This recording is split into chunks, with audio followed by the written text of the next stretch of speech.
बिहार के सक्रिय राजनीति में नीतीश कुमार का पहला नाम आता है। नीतीश कुमार सूबे के मुख्यमंत्री हैं और बिहार की राजनीति के भीष्म पितामह भी हैं, क्योंकि सत्ता पर काबिज रहना यदि कोई सीखे तो नीतीश कुमार का पहला नाम आता है। वजह आपको बताने की जरूरत नहीं है। जी नमस्कार, मेरा नाम संत दुबे है और आप न्यूज 111 देख रहे हैं। दरअसल आज पूरे बिहार में एक साथ एक दिवसीय धरना जेडीयू की ओर से केंद्र सरकार की विरोध में शुरू हुआ है।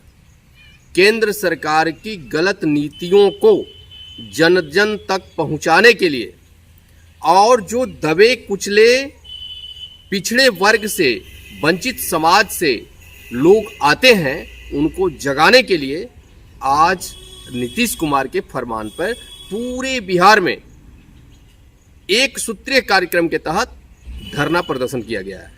इसका वजह है कि हाल ही में अभी नगर पंचायत नगर निकाय चुनाव जो होने थे अचानक हाई कोर्ट के निर्देश पर बंद कर दिए गए, तो नीतीश कुमार भला चुप कैसे रह सकते?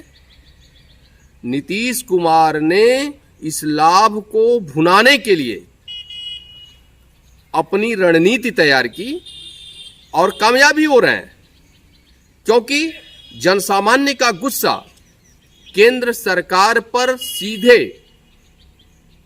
फोड़ा जा रहा है और केंद्र सरकार पर इसका ठिकरा जेडीयू के जो लोग हैं वो फोड़ रहे हैं। इस बात को समझा रहे हैं कि हमने तो चुनाव की तारीखें तय की, चुनाव का ऐलान किया, पूरी कार्रवाई की और अचानक केंद्र सरकार के निर्देश पर न्यायालय द्वारा इस पर रोक लगा दी गई।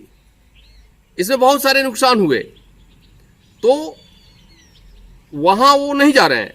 उनका सीधा कहना है कि अभी जो पंचायती जो चुनाव अभी हो रहे हैं नगर निकाय और नगर पंचायतों के, उसमें उन्होंने ब्रेक लगवाने का जो आरोप है सीधे केंद्र सरकार पर मढ़ा है। और इसके अलावे उनका सीधा कहना है कि बीजेपी आरक्षण की नीति को समाप्त करना चाहती है। राज्य के विभिन्न जिलों में ये धरना का आयोजन किया गया है। इस बीच जेडीयू के प्रदेश अध्यक्ष उमेश कुशवाहा ने कहा है कि केंद्र सरकार की जो गलत नीति है वह गरीबों के हित में कतई नहीं है। वह हमेशा गरीबों को निचले पायदान पर खड़ा करती है और आगे भी इसी तरह से करती रहेगी।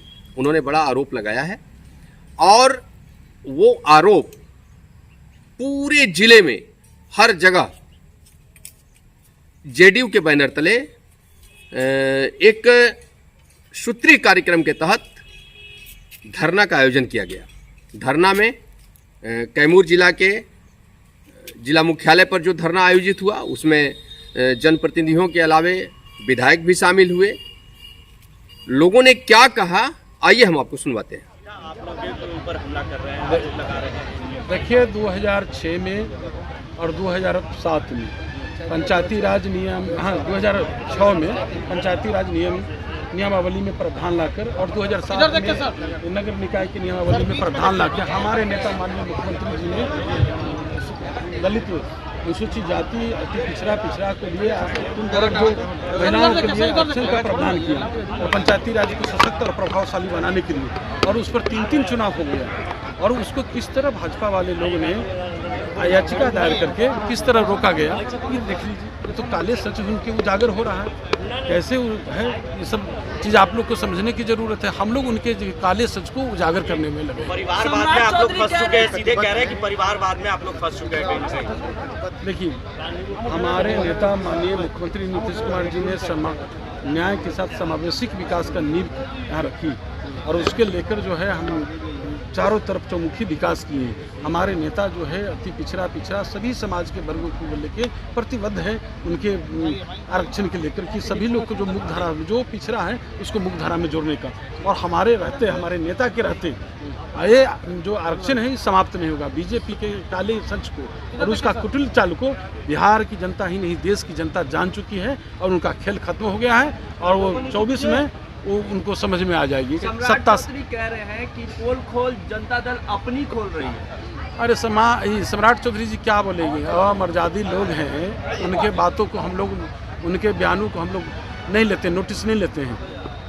शकुनी चौधरी के दम पे मुख्यमंत्री बनने की बात भी कहे हैं नीतीश कुमार को। शकुनी चौधरी के दम पे मुख्यमंत्री बनने। अरे आप देख रहे हैं बिहार की जनता ही 2005 से लगातार उनमें आस्था व्यक्त करते हुए उनके नीति सिद्धांत हमारे नेता के नीति सिद्धांत में विश्वास व्यक्त करते हुए जनादेश दिया है। यहाँ पंचायती राज में और महिलाओं को 50% आरक्षण, एकल पदोपारक्षण देश के सभी राज्यों का अलग बिहार राज्य है जो नीतीश कुमार ने जो एक सफल प्रयोग किया, चाहे वह शराबबंदी का सवाल हो, अति पिछड़ा का आरक्षण देने का सवाल हो, महिलाओं को 50% नौकरियों में, 50% पंचायती राज में त्रिस्तरीय कई बड़े प्रयोग रचनात्मक प्रयोग किया। उस प्रयोग में अति पिछड़ा का भी एक आरक्षण था, महिलाओं का आरक्षण था। उस आरक्षण पर न्यायपालिका के माध्यम से इस आरक्षण को ख़त्म करने की कोशिश केंद्र की सरकार ने दुस्साहस कर रही है।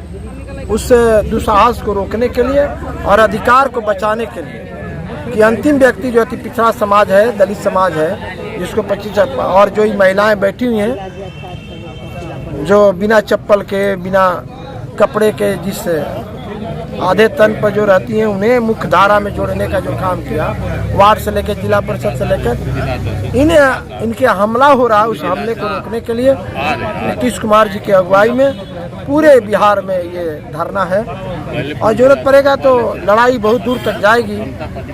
और हम ये अधिकार से वंचित नहीं होना देना चाहते। जो अधिकार मिला है उस अधिकार को हम बचाए रखना चाहते हैं, चाहे न्यायपालिका उसके लिए दोषी हो, चाहे केंद्र सरकार दोषी हो। हम इसको ऐसे भी गरीबों के खिलाफ न्यायपालिका रहती है।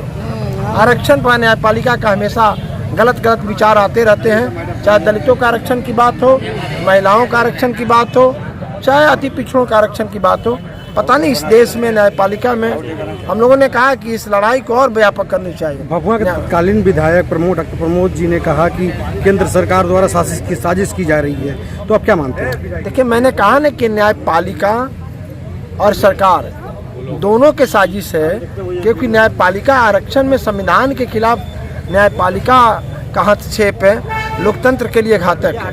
और ये बार जैसे दलितों का आरक्षण एट्रोसिटी एक्ट के सवाल पर नई व्याख्या करना, नई टिप्पणी देना, कई घटनाएं ऐसी घट गई और पूरा देश उठ के खड़ा हो जाता है, फिर भी न्यायपालिका अपने कारणों से। उसका कारण यही है कि न्यायपालिका में हमारी हिस्सेदारी नहीं है। हम कलेक्टर पैदा करते हैं, हम एसपी पैदा करते हैं, हम बाबा साहब अम्बेडकर पैदा करते हैं, रामविलास पासवान पैदा करते हैं, लेकिन हम अपना जज पैदा नहीं कर सकते हैं। ये भारत के संविधान में है। तो न्यायपालिका में आरक्षण अगर होता तो हम आज यहाँ बैठने की मेरी जरूरत नहीं पड़ती। धरना का कार्यक्रम है भारतीय जनता पार्टी द्वारा जो अति पिछड़ा और महादलितों के आरक्षण खत्म करने की जो साजिश इस देश में चल रही है, उसी के विरोध में हमारे राष्ट्रीय अध्यक्ष ललन सिंह और प्रदेश अध्यक्ष के निर्देशानुसार बिहार के सभी जिलों में यह धरना का कार्यक्रम हल्ला बोल पोल खोल का कार्यक्रम चलाया जा रहा है। और जो भारतीय जनता पार्टी द्वारा जो हमारे अति पिछड़ा महादलितों को का जो आरक्षण खत्म करने की बात चल रही है और ख़त्म करने की जो साजिश चल रही है, उसी के विरोध में आज धरना करता है। सरकार हमारे माननीय मुख्यमंत्री नीतीश कुमार जी ने कह दिया है कि किसी भी कीमत पर इस राज्य में आरक्षण अति पिछड़ों को और महादलितों को जो आरक्षण दिए हैं ख़त्म नहीं होने देंगे। इसके लिए जो भी लड़ाई लड़ने की ज़रूरत होगी हम लोग लड़ेंगे। जनता दल यू कार्यकर्ता हमेशा उस लड़ाई को लड़ने का काम करेंगे। आप स्थानीय जिला मुख्यालय के पूर्व विधायक रह चुके हैं, यहाँ के लोगों से क्या अपील है? नहीं, लोगों से अपील की यही है कि जो हमारे अति पिछड़े, जो हमारे दलित हैं, जिनके लिए माननीय नीतीश कुमार जी ने 3-4 इलेक्शन पंचायती राजों में आरक्षण देके, नगर निकायों में आरक्षण देके 3-4 बार चुनाव हो भी चुके हैं। उसके बाद भी आज षड्यंत्र जो भाजपा के द्वारा किया जा रहा है, ये किसी भी कीमत पर बर्दाश्त नहीं किया जाएगा। न्यूज़ 111 के वीडियोस को देखने के लिए चैनल को सब्सक्राइब करें और बेल आइकन का बटन दबाएं।